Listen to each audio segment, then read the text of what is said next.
अस्सलाम वालेकुम दोस्तों, मैं हूं असलम आलम और आप देख रहे हैं गल्फ़ एक्सपर्ट।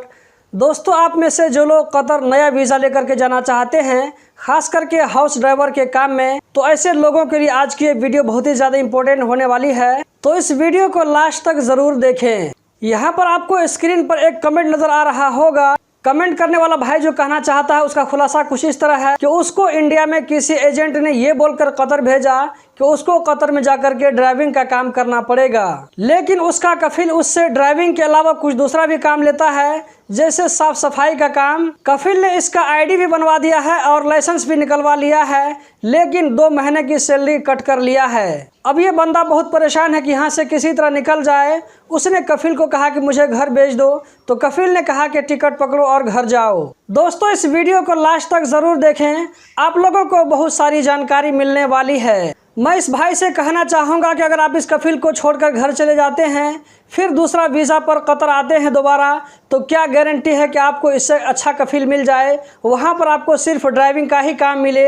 ऐसा हरगिज़ नहीं हो सकता है। अपने आसपास में दूसरे हाउस ड्राइवर से भी मालूम करके देखें, सबका यही हाल है। कतर में जितने भी हाउस ड्राइवर हैं, उन लोगों को हाउस ड्राइवरी के अलावा घर के दूसरे काम भी करने पड़ते हैं। रोजाना गाड़ी की सफाई सुथराई, कफिल को रोजाना सुबह में ड्यूटी लेकर के जाना और उसको ड्यूटी से वापस लेकर के आना। घर में अगर मैडम को कहीं जाने की जरूरत पड़ेगी तो आपको लेकर के जाना पड़ेगा।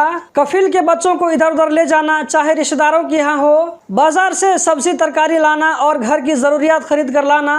अगर कफिल के घर के बाहर फूल और सब्जा लगा हुआ है तो उसमें रोजाना पानी डालना, ये सारे काम भी करना पड़ता है। अक्सर घर में हाउस ड्राइवर को कफिल के घर से खाना दिया जाता है, जबकि बहुत सारे घरों में ऐसा भी होता है कि हाउस ड्राइवर को खुद से खाना बनाना पड़ता है अपने लिए। जवाजात या बैंक का अगर कोई नॉर्मल काम हो तो आपको खुद से करना पड़ता है। अगर कभी किसी वजह से लेट हो जाए तो आपको डांट भी सुनना पड़ता है। ड्राइवर लोगों से ऐसा भी सुना हो कि ड्राइविंग के टाइम में कफिल बोलता है गाड़ी तेज चलाओ, इस बीच में अगर स्पीड लिमिट का फाइन आ गया तो कफिल आपके खाते में डाल देता है, लेकिन ऐसा कम ही होता है। ऐसा भी होता है कि आप रात 2 बजे अच्छी नींद में सो रहे हों, उस वक्त कफिल फोन करके कहेगा कि फलां जगह जाना है और आपको जाना ही पड़ेगा। इन सारे चैलेंजेस के लिए आपको तैयार रहना होगा।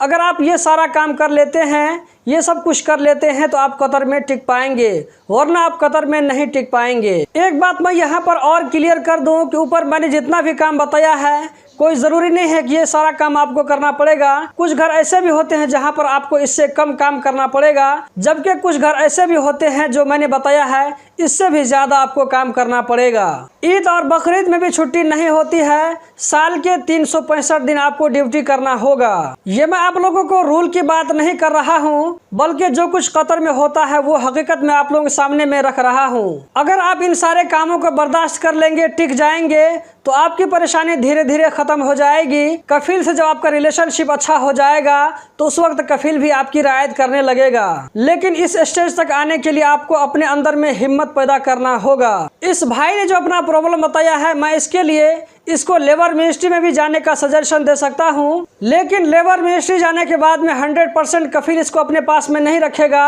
इसकी जॉब खत्म हो जाएगी, कफिल इसको घर भेज देगा। कतर आने के लिए इसने जितना पैसा खर्चा किया था, सारा पैसा डूब जाएगा। और मैं आप लोगों को यहाँ पर एक सीक्रेट की बात बताता हूँ कि जो आदमी इस तरह परेशान होकर के घर वापस जाता है, वो दोबारा कतर आने के लिए हिम्मत नहीं करेगा। मेरा आपके लिए सजेशन ये है कि आप अपने अंदर में थोड़ी हिम्मत पैदा कीजिए। कफिल ने जो आपकी 2 महीने की सैलरी कट किया है, वो पैसा कभी आप दूसरे टाइम में मांग लीजिएगा। जैसे घर जाने के टाइम में, छुट्टी में जब घर जाने लगेंगे तो उस टाइम में कफिल को याद दिलाइए। अगर रिलेशनशिप आपका अच्छा रहेगा तो कफिल वापस कर देगा।